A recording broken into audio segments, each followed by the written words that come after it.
The Manley Voxbox is frequently used on vocals and frequently used on other sources as well. It's also frequently misunderstood. This video is sponsored by DistroKid. Follow the VIP link in the description down below to get 7% off an already amazing price to distribute your music to the world. The particular Manley Voxbox plugin that I'm using in today's video from Universal Audio is on sale at the moment on Plugin Boutique for an absolutely crazy price. If you haven't got it yet, check out the link in the description down below. And it got me thinking there's going to be an awful lot of people buying this plugin, and quite a few of them are going to be misunderstanding how it actually works. Indeed, I'd suggest a few of you watching may have been using it for a few years, and as you watch this video, you're going to go, didn't know that. So make sure you watch the whole thing to get all of the crucial bits of information. We're also going to be looking at some other ways that you can use this plugin outside just vocals. Let's dive in. The Manley Voxbox is basically a channel strip which you could say is optimized for vocals but could be used for other sources as well. And we're going to see in a moment that it includes a preamp, a compressor, an EQ, a de-esser and a limiter as well. And you can probably gather that just by looking at the controls. But what you probably wouldn't understand by looking at the interface or the front panel of the hardware is the actual signal flow. And it's really significant with this particular plugin or hardware. I'm just going to throw the signal flow up at the top here, and we're going to go through each stage of it one by one, starting off with the input stage. And we can see there's an input control on the bottom left here. Now, what's really important to understand about this input control is it's an attenuator. It's designed to turn things down. So if you had a signal which was a bit too hot, you could turn it down here. It's not actually got any sort of amplification involved. There's no coloration involved here of the signal. Now, this is sometimes misunderstood by people because, in fact, if you do allow a louder signal through, of course, there could be coloration happening at other stages in this channel strip, but it doesn't actually happen at this stage. This is a completely clean control. Now, it goes, interestingly, from this input control, not to the preamp, as you might expect, but over to the compressor section. And this is a really interesting and nice compressor. It's quite similar to a super famous compressor that many of us use on vocals all the time. And we'll discuss this in a little more detail later on. Now, from the compressor, it then goes to the preamp, back to the left here. And again, let's note that the preamp section doesn't include that input control. There is a gain control, however, here, which does assist in coloring the sound, and we'll talk about that in a lot more detail later. Now, I just want to pause here for a moment. As we've talked about both the compressor and the preamp stage at this time, I want to talk about a relationship between them, because if we look at the flow at the top here, look at where the compressor sidechain sits. Now, for those of you who don't know, a compressor sidechain is not a signal that you actually hear, but it's a signal that the compressor is listening to decide whether it's going to compress or not, or how much compression it's going to apply. And note that the sort of input from the compressor sidechain actually comes from the output of the preamp, yeah? So the flow is going from the output of the preamp into the sidechain and then back to the input of the compressor. So it means that there is this really interesting interplay now between the preamp and the compressor, and the order of them, as you can see, is not quite what you might expect. Okay, so moving on from the preamp, we then actually don't go to the top right, but we go to the bottom right, the EQ section. Again, really interesting EQ, which we're going to look at in a little bit more detail later. From the EQ, it goes to this section at the top here, which is both a de-esser and a limiter. Again, we'll look at that in more detail later. And finally, we go to the output control over here. Now, a couple of things about the output control. Again, just like the input control, it doesn't color the sound at all. It would be misleading of me, however, to say that it doesn't go through any electronics that color the sound, because the actual original hardware doesn't have this control. So this is really just a digital control for the plugin. And as I say, doesn't add any color whatsoever. So now that you understand the overall flow of the Manley Voxbox, I think that's going to help you to make more informed decisions as you're crafting your sound, particularly where the compressor and the preamp are concerned. Now let's go into these two in more detail, starting off with the compressor. So I'm going to be working with a lead vocal, which is basically unprocessed. It doesn't sound that great at the moment, kind of flat sounding. And hopefully through the course of this whole video, we will be improving it step by step, starting off with the compression. Now you will hear a little bit of reverb on the vocal, which is being applied after this channel strip, but apart from that, it's totally untreated up to this point. Now the first thing I'd like to do with the compression is actually set the threshold and actually dial in some level of compression, and I'm aiming for around about 3 to 5 decibels of gain reduction. That's usually a decent starting point, I find, with this type of vocal, but of course, you may do this to taste. Now I'll be able to see how much gain reduction I'm getting from the meter over here, and I'm seeing gain reduction on the meter because I've got the switch set to GR for gain reduction at the bottom here. Okay, so let's play the vocal and adjust the threshold until we get some compression. Don't turn the light on too soon when I've gone.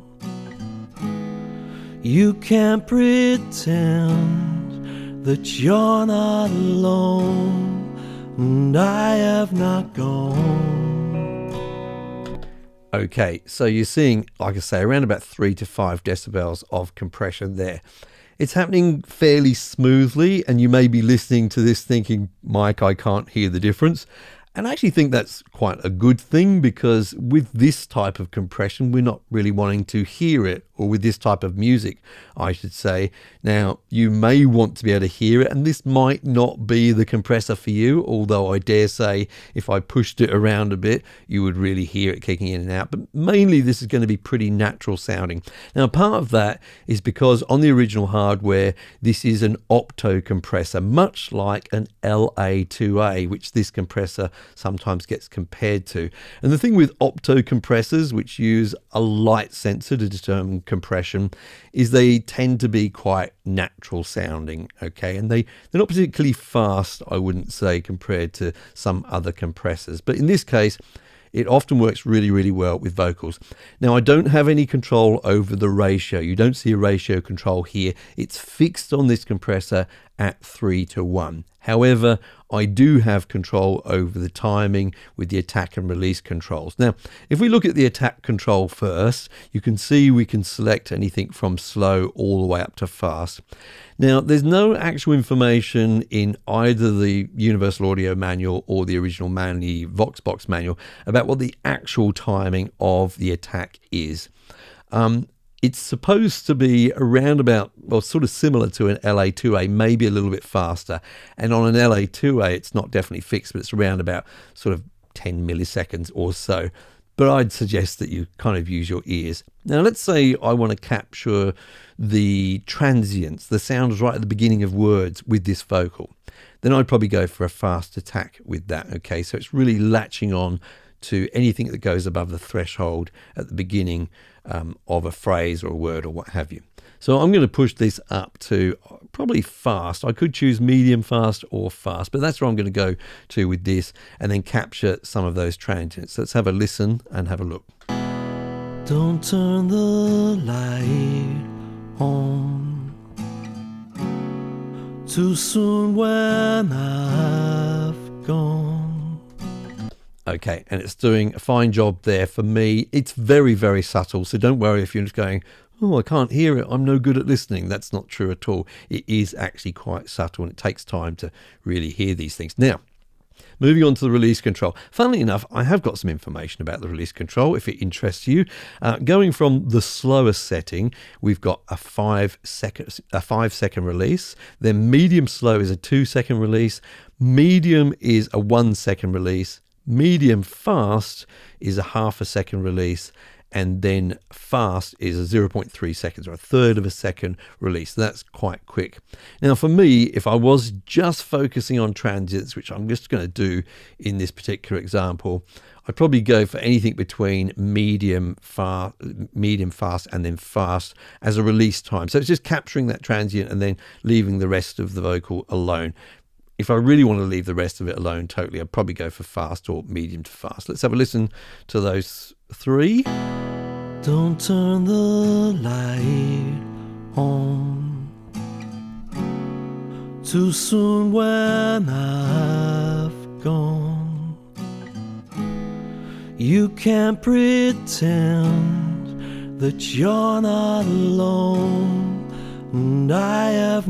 Now, an important note about compression here, in my opinion, none of these settings are right or wrong for a vocal. It's just what your intention is. So before you fiddle around with controls, which you can do, can be fun, I reckon it's always a good idea to think about what's your intention. In this case, I'm thinking, I want to deal with the transients, and that's why I've got pretty fast settings on both of these. I'd probably go for the medium fast with that quick listen there. I'd probably listen for a little bit longer and under normal circumstances.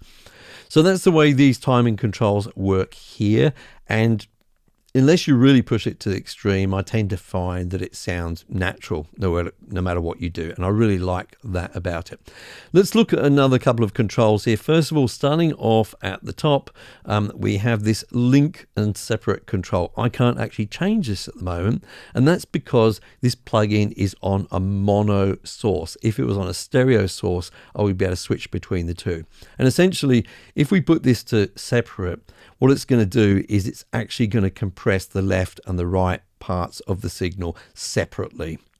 So if you're getting something on the left, which goes over the threshold, it will compress it. If it's not going over the threshold on the right, it won't compress it. They're going to be independent. But you can set it to link, and then they'll both apply the same amount of compression on either side. Then finally we get this switch over here, and this is basically a bypass switch so that we can bypass the compression section before we go over to the preamp. Let's start with the more straightforward controls in the preamp section. First of all, the source control, where we can switch between line and mic. This will probably be more relevant to you on the hardware if you're using it during recording, or if you were using it, say, as a unison plugin with UAD hardware. For the mix, probably not so relevant, but you probably should know that in the mic position, it doesn't affect the level at all. And then in the line position, we get roughly a 4 dB reduction there, kind of like acting as a bit of a pad, if you like. Moving on from there, then we've got our polarity switch here. So if you're having phase issues, perhaps you use more than one mic to record something and you're getting some phase issues, that may help you out with that, the polarity switch. And then we go to the much more interesting low cut filter here, or high pass, however you want to describe it. There's the same thing. So in the flat position, it doesn't affect the signal at all. In this position, 80, we get a cut at 80 Hertz, and then at 120, we get a cut at 120 Hertz. This is a fairly gentle slope on this as well. Now, this is actually quite useful for vocals, I find, because if we listen to this recording of this vocal when we're in the flat position, there's quite a lot of low frequency information. Don't turn the light on. And that can make it sound a little bit muddy, and can also sort of get in the way of other instruments which are using those frequencies. So I would probably either use 80, I'll have a listen to both of them. Don't turn the light on. Or maybe 120. Don't turn the light on. Nice. So we've still got some low end in there, but not that sort of almost boomy stuff that we're almost getting there. Now, interestingly, remember, we do have a relationship between our preamp and our compressor, because for the compressor's sidechain, it takes the output of the preamp. Now, because we've adjusted this filter here, that will affect the amount of signal which is going into the compressor. So if we look at this in the flat position, take a look at how much gain reduction we're getting. Don't turn the light on. So it goes all the way up to 7 dB of gain reduction there. I'll switch this to 120. Don't turn the light and it's getting up to about 6 dB there. So there is a bit of a difference. That means it's going to affect the amount of compression we get. And remember, the compressor is feeding back into the preamp. So there's almost like a circular relationship between these two, which I think is fascinating and will mean, or not will, but may mean that after you've adjusted one, you may need to tweak the other one, and sort of vice versa. Now let's move on to the gain control. Well, it affects the gain, and we've got 5 stepped positions to choose from here.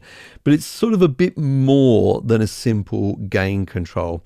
In actual fact, this is a negative, what they call a negative feedback control. Now, I'm not going to pretend that I fully understand what that means in electronics terms, because I don't. But essentially what it means is that some portion of the output here is fed back to the input. And this affects things like, say, transient response or harmonics and clipping. So in other words, this is not only a level control, but kind of a tone control, if you like, as well. We will hear a difference in the level as we use it, however, but I want you to focus on the difference in the character or the color in the sound. So I'll put it all the way down low. Don't turn the light on. And then I'm going to turn it up, but I'm just going to turn the output down a little bit. Don't turn the light on. One thing we saw there is hitting the compressor so hard, isn't it? Look how much gain reduction we get. And you can hear it. This is the first time you can sort of really hear the compressor. And you may want that for some types of music. But yeah, it's fascinating. There's just a little bit of change in the actual tone. Something you need to experiment with to sort of tweak in or dial in the sound that you prefer for your piece of music. But it's important to understand that the gain is really affecting not just the level, but the sound of your vocal in this case. I'm using Plugin Doctor here so that you can easily see what's happening with the EQ curve as I adjust the various EQ controls. Now I'll say up front, this is pretty similar to a Pultec EQ. Not exactly the same, but very similar. If you don't know what that is, or you don't know how to use a Pultec EQ, definitely watch my video on that topic. I'll put a link in the description down below and in the top right hand corner now. So this is a 3-band EQ. Low, mid and high frequency bands are the ones that we can adjust. Each of them has a control here at the top, and then below we have a frequency selector for each band, so we can hone in on a specific frequency.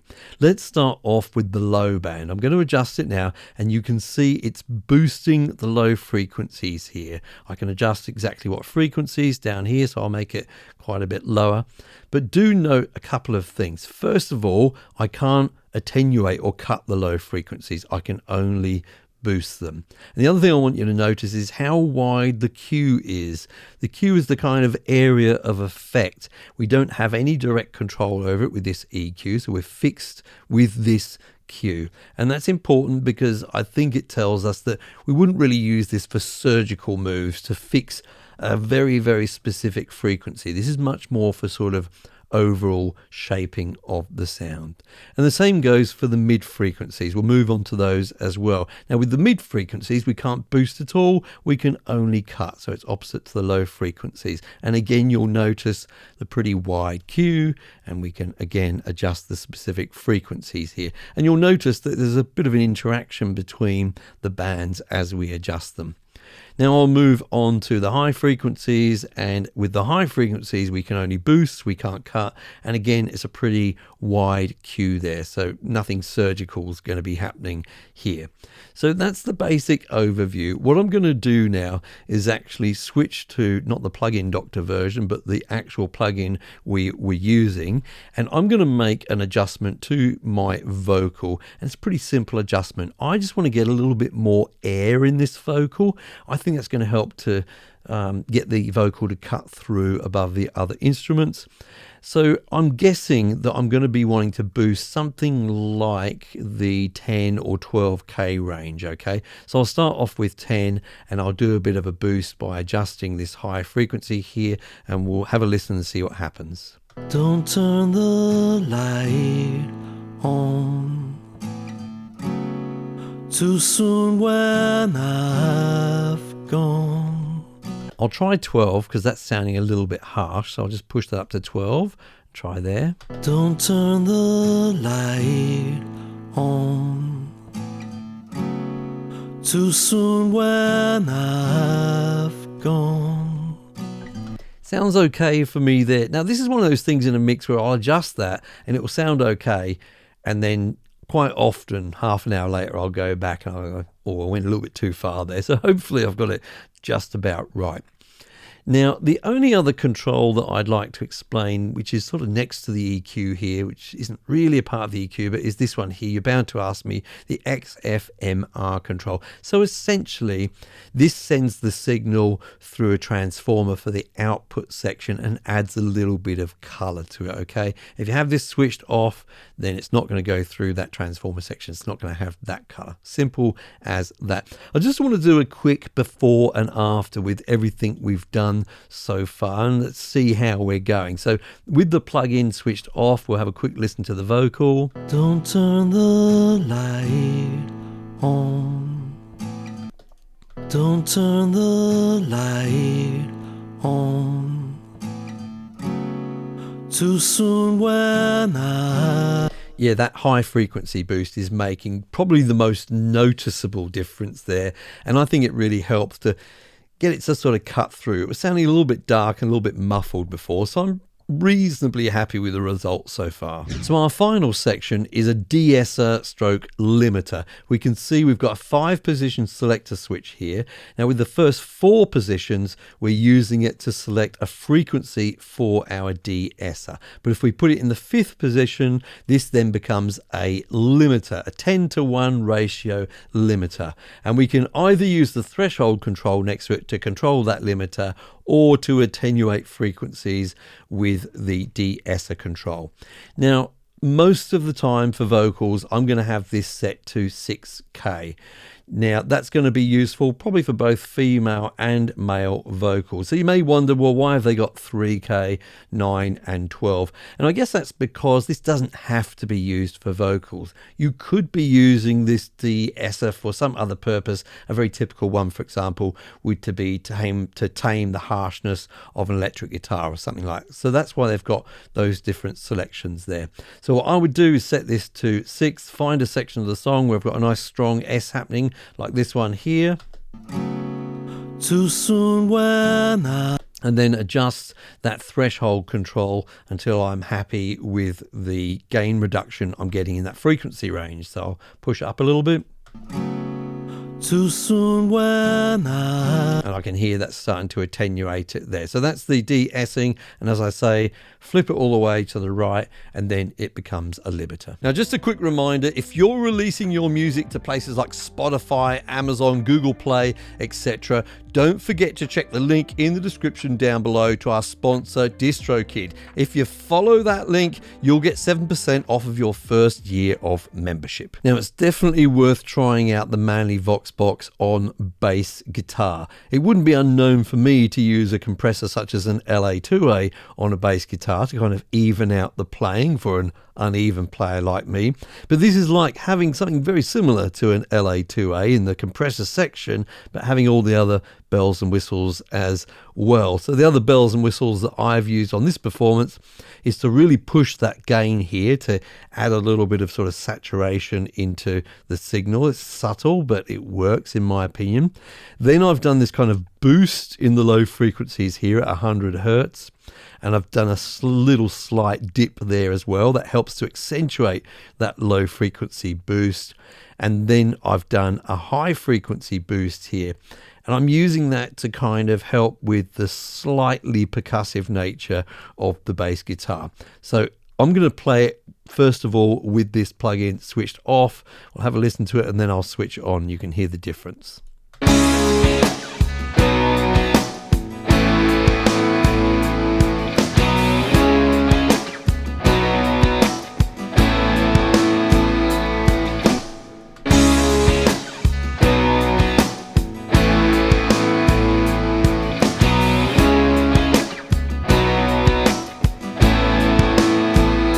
So for me, there's quite a bit more warmth to that bass, a little bit more punch, I can just hear it a little bit more than I was before. It may be it's just a little bit louder, but I also definitely feel the character of it has changed in a way that I really like with this. And I haven't used it much on bass guitar, but I think going forward it might be something I'll be reaching for. So you can definitely try this out on some drums. And my intention here, first of all, was to use a little bit of compression, so that would help me to push the drums a little bit more forward in the mix. So you'll see that happening with the gain reduction over here.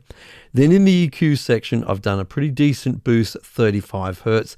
That's for the very, very low end of the kick. I just wanted a bit of a punch there in the very low end, and I've complemented that with a dip at 200 Hertz just above, and again, just like the bass guitar, it helps to accentuate the low boost. And then with the high frequency boost, I've used that to try and push the snare forward a little bit. So it's happening at 6K. It could also work at around about 5K, I reckon. But here, it's just getting a little bit of that sort of attack of the snare pushed forward a little bit. And finally, I've attempted to use the De-Esser to sort of reduce a fairly harsh cymbal crash right at the beginning of the section you're about to hear. So I've set the De-Esser to 12K here and adjusted the threshold. Let's have a quick listen to that first. So I'll bypass the plugin, have a listen to that crash. Now with the plugin on.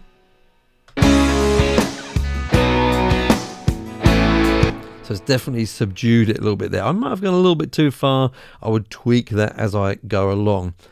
But let's have a listen to the rest of the drums as we go a bit further forward in this. So I'll bypass first of all.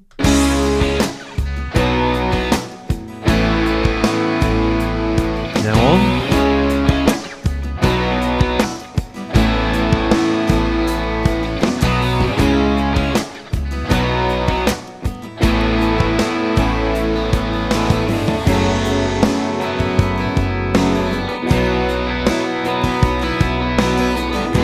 You can definitely hear that snare was just cutting through a little bit more there. So definitely worth playing around with on a drum bus particularly. Now I've got to say, I absolutely love making these types of videos where I fully explain a plugin which is probably based on an old piece of hardware, so that you guys can fully understand how to use it. I've already made a bunch of these videos and they're in a playlist that you can watch here. But if there's a particular plugin that you would like me to fully explain, please let me know in the comments down below. I'd love to hear from you there. In the meantime, I'm Mike. I hope you're well, and I'll see you in the next video.